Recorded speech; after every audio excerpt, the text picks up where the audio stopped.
Okay, we're trying something a little bit new this week. We're going to do a review of Godzilla minus zero. Oh, minus one even. There we are. Why do I keep calling it minus zero? I don't know. Because that's consistently not correct. So, what do you think of it? You calling it minus zero? Kind of weird. Oh, yes. Super kind of weird. The movie. What did you think of the movie? The movie was actually really good. Yeah, maybe just preface that it was the black and white version in Japanese with subtitles. Again, it was really good. Now, honestly, I don't think I'd want to see the non-black and white version. Like, there's something about the black and white version that made me feel like I was watching the actual original movies from the 50s and 60s. Right. Was it 50s? Well, the movie first came out in 1954, so yes, but the setting was supposed to be like from 45 to 47. The actual, it was like it was trying to imitate the 1950s movies. Right, but I'm saying it also dated back to 1945, so like those older movies even before that. So yeah, it was actually really good. Like everything about it, even the actors, like the young guy from the boat, not the military kid, but the one who wished that he could have been a little bit older to fight in the war. Yeah. His face screams 1940s, 1950s Japanese heartthrob, like young actor. Like, I don't know what this young man looks like in person, like nowadays, but he literally has that face that fits that era. Like, everybody really kind of like their faces just kind of fit that time period, if that makes any sense. Yeah. Also, what helped it was like the production side of it. One, the way they. Okay, the big thing in the room, the Godzilla looks different than what it was in the rubber suit times. Right, which sucks, but whatever. That's the only letdown on that side. But what they have done is the way they've made it so it gives the same effect of like basically got actors acting in front of a big screen with Godzilla on the back of it. Or something of that effect where they've superimposed another roll of film with the guy in the rubber suit behind them somehow. So you have this strange effect of it's being slightly out of focus, even though it's not meant to be. But that's because all the old films, that's how it looked on the old films. They've done it on this. It's like the sets when they're on the ships at one point. They all look like like plywood sets and stuff that if you leaned on them too much, you're going to fall apart. Yeah, it kind of gave that very practical budget effect for the movie. So it's like when Godzilla's in the water and is it the first time we see him? No, it's the second time we see him years later after what happened on Odo Island or Ono Island. I think it's Odo Island. Odo. Yeah. Chief Constable. When he's in the water and you see his eyes just above the water and then the back of him, you're like, there's something that looks so off. Yeah, the eyes are like, ooh. But it looks perfect for the Godzilla of that time period. Like somehow like they managed to do a perfect modern Godzilla in look to fit back with the older Godzilla. I don't know, he weren't as well. No, you wouldn't say modern-ish. No, he was definitely closer to the modern Godzilla.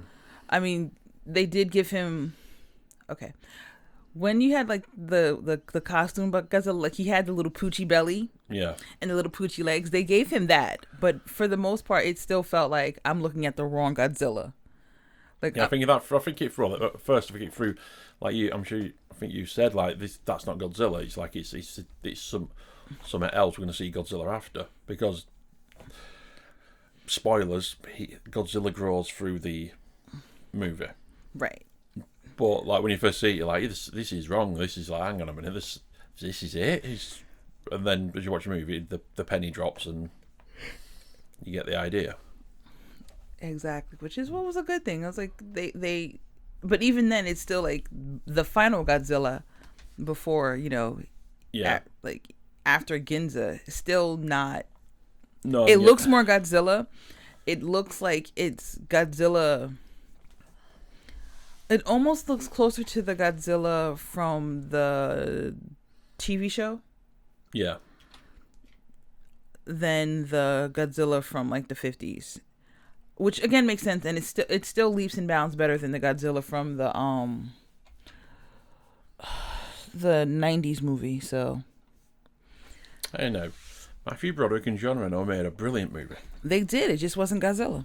Yeah, and the whole at the end of that one, it's like, oh, there's babies, and yeah, we're not going to have a sequel.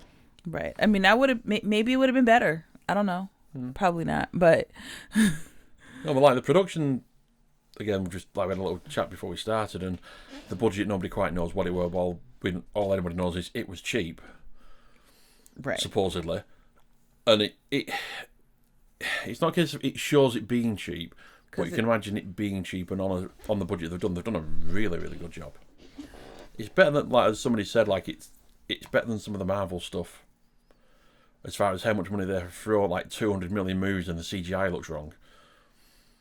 And then this is a fraction of that, and it looks what they were aiming for, as far as we can tell. There's no obvious things. Even like the point when you have an airplane circling Godzilla, it even has the same, like, it's not on a string, the way they've done it, but it looks like it's like they did with the King Kong, where it's literally, you can tell it's on a string and they're just like flying around a circle on a pole or something. Yeah. It even did that, which again I think they did that for 1 or 2 shots, and I think it was done on purpose, as in like, look, with a little throwback to what we used to do, just to have it in there for a bit of a giggle. I will disagree. Like, it didn't look that it was on a limited budget for me. And maybe it might have looked that way. I think maybe it's because... No, I don't mean it looked like it was on a limited budget. I mean it like it was... Like I said, I'm not saying it looked cheap, in a sense that, oh, this was shot by a bunch of students with 20 grand and the mum VHS camera. It's no Velocipaster. Yeah, that stuff. But I think they were aiming for an aesthetic, which they knocked out of the park. Right. The budget is reportedly cheap, even by people from the Toho and stuff, or from the director. Right, but they won't say how much, because he's like, he never wants to do another movie for that budget again. It was too cheap, so they must have struggled. Right. So yeah, their budget, like, it looks, the sound. You got all giddy when the original theme kicks in. I really did. Like, it was so like. The original Godzilla theme is really special. Like when you start seeing Godzilla the monster come up and come out, like it. Nothing against the way we see Godzilla now, but there's just something that'll always take me back to being a kid, seeing it on TV, and just beaming ear to ear. Like it's such a cool, like, emotional response that you get from hearing the old Godzilla theme. It's like it's a childhood moment. It's a beautiful thing. So now let's see. So yeah, production wise, brilliant. Sound wise, really good. If Truly. you do have the opportunity to play it for a proper home theatre system, you will appreciate it. And shockingly, unlike Western movies, the voices aren't quiet. You have to crank up the amp and then suddenly you get deafened by something blowing up. It's fairly well mixed, which is good. Yeah, like that's probably... Which is how movies should be. Take note, Hollywood. Not just Hollywood. Like, take note everything, because this is, like, I don't know if maybe because they were going back to, like, recording it the way that maybe they tried to record the way the old stuff was, so that everything was more even. Because even newer projects that are not just Western, they have that same... You need to crank up the volume to hear, and then, like, hear what's being spoken, and then lower the volume for, like, explosions. Yeah. I think that might be either a thing of this time, of maybe not caring so much about how things sound overall. Well, again, it's like the Glastonbury stuff you were watching from the BBC. No. For whatever reason, the BBC cannot do live music, be it in a studio. Well, no, to be true, saying that, it's not the BBC, it's Jules Holland's own production company that do, I presume, but that's the only thing on the BBC from a live studio, musical-wise, it actually sounds good. And then Graham Norton occasionally, the BBC doing Glastonbury. Ugh. Yeah. It just, there's no bottom end, it sounds And that's what I'm thinking. It's not like necessarily just a Western thing. It's the technology now. We rely on it to do. Well, no, I think unless it could be a case of it's modern sound designers and engineers just haven't got a clue what they're doing properly. They hear it through the headphones and it sounds wonderful. It's like, no. It's like, yeah, go outside and put it on a TV and see what it sounds like, what it's going to actually be presented on.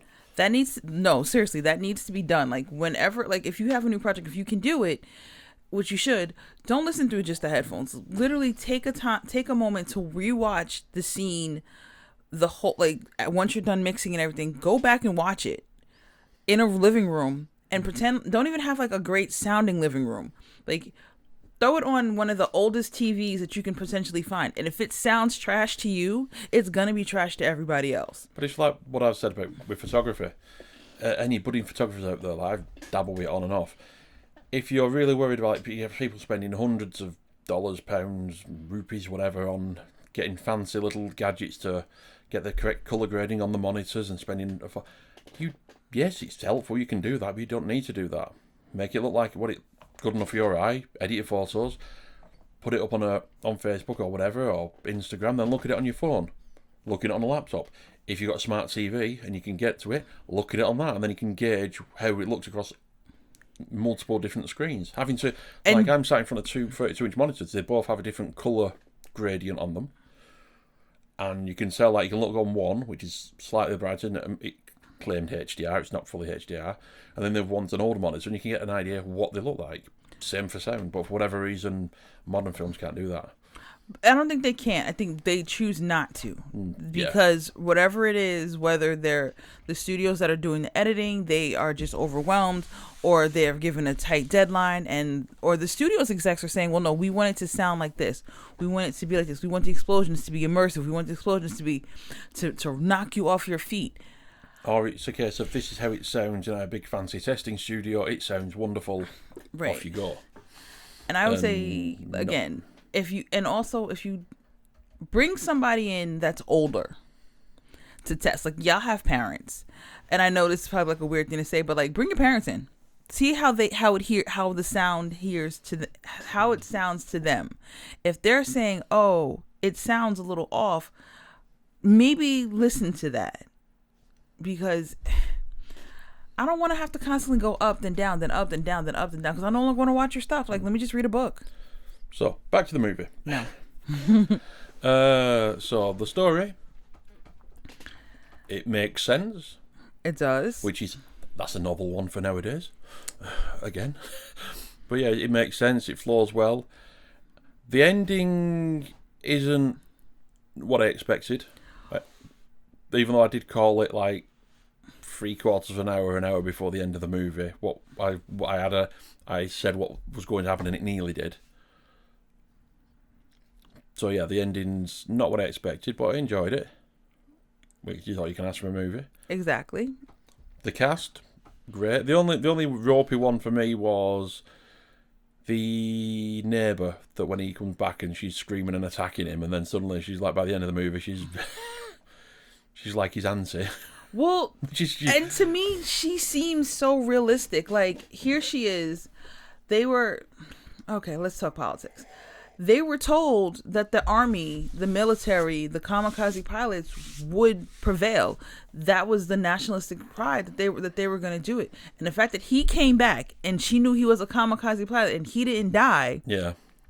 And her whole neighborhood, like she said, she had 3 children. All of them are dead. His mom, his dad, all dead. Like, their neighborhood burned. She has every right to be mad.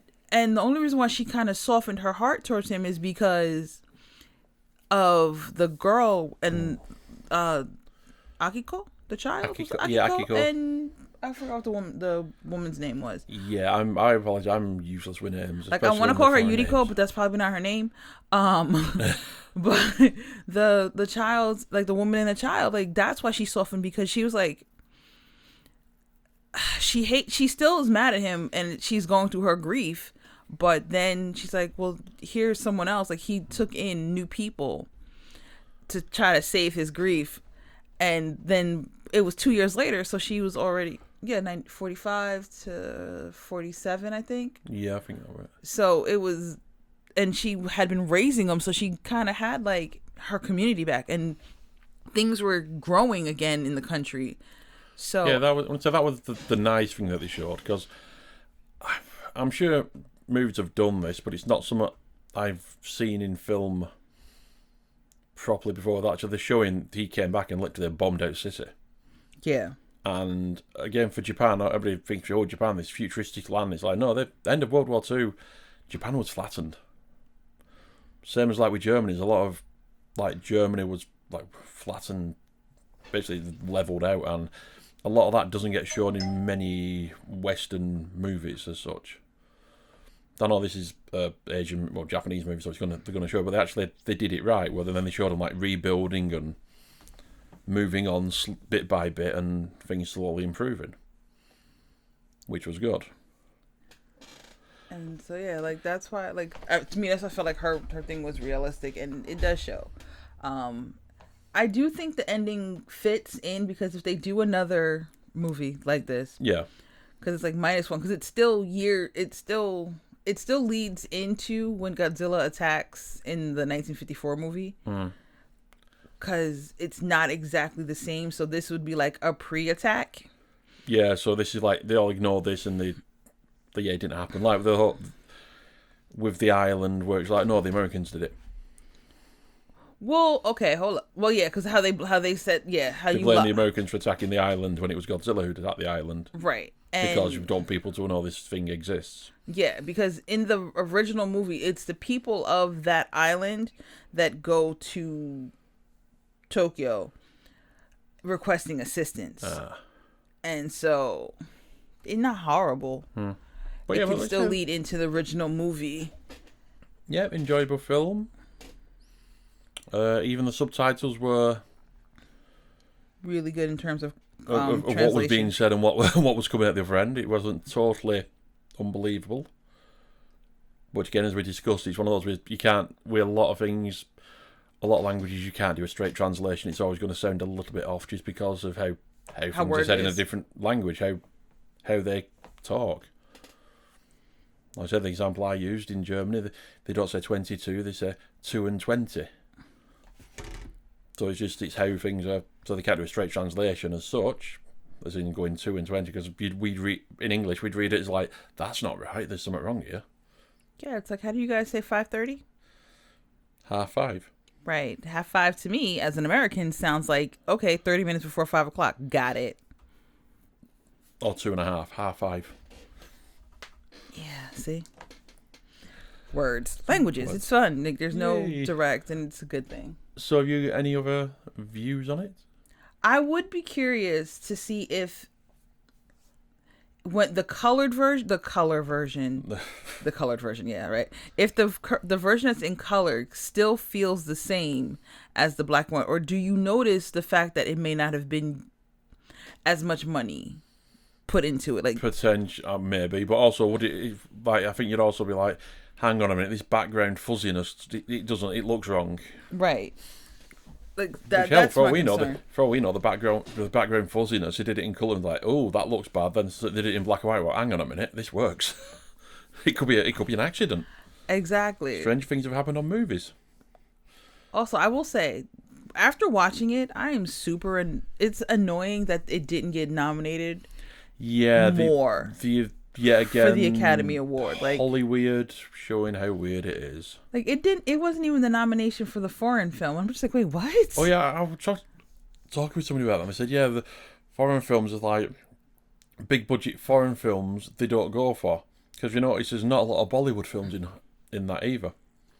They're more like the foreign films now. It's like indie films.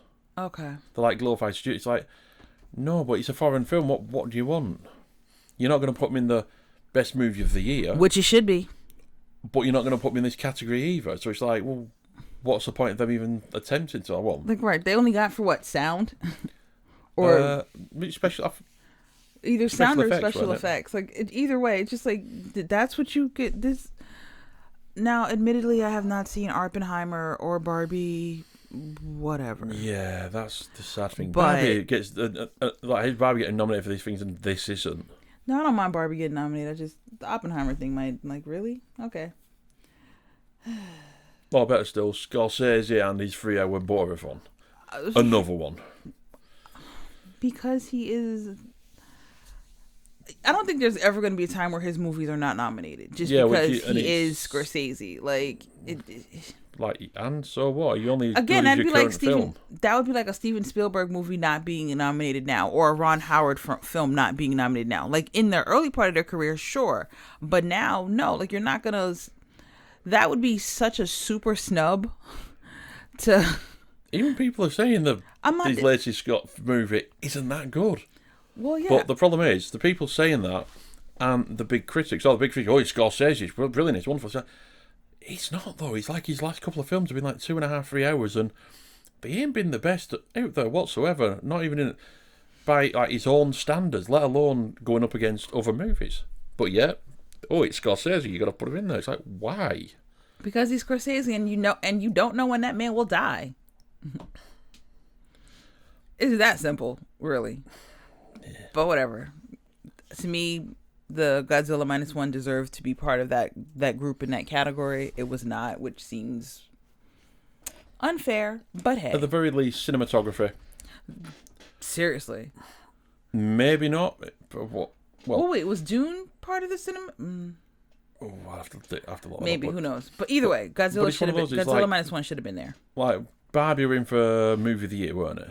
Yes, Barbie. I'm sorry, if that's in there, this should have been in there. I'm not gonna look. I won't disagree. I will not disagree, but they do what they want to do. Yeah, it's Hollywood. Anyway, that's a lot. It's approved. We liked it. Yes. And hopefully more movies will be approved. Yes, because eventually we will be watching Deadpool. Yes, eventually.